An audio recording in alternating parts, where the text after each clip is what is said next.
Maganda ang panahon sa Metro Manila nitong weekend at sa iba pang bahagi ng bansa. Ano naman kaya ang aasahan natin sa linggong ito? Alamin natin mula sa ating resident meteorologist, si Ginoong Nathaniel Cruz. Mangtani. Mel, sa ngayon ay walang anumang sama ng panahon dito sa loob o maging sa labas ng ating Philippine Area of Responsibility. Pero dahil mahina ang hanging amihan, ang mas umiiral ngayong weather system ay itong easterlies. Ito yung hangin na nanggagaling sa silangan at nagdadala ito ng bahagyang maulap na kalangitan na may kasamang mahina hanggang katamtamang pagulan sa malaking bahagi ng bansa. At ayon sa Pag-asa, apektado ng easterlies ang rehiyon ng Cagayan Valley, mga probinsya ng Aurora at Quezon hanggang dito sa Bicol region dyan sa Luzon.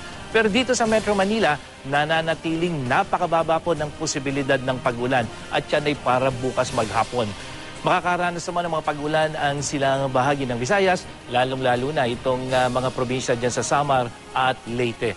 At base sa data ng Weather Central, magkakaroon din ng mahihinang pagulan sa Mindanao, kabilang na ang Surigao Province at Cagayan de Oro, Misamis Oriental, pati na rin ang ibang bahagi ng Caraga Region kasama ang Davao Oriental.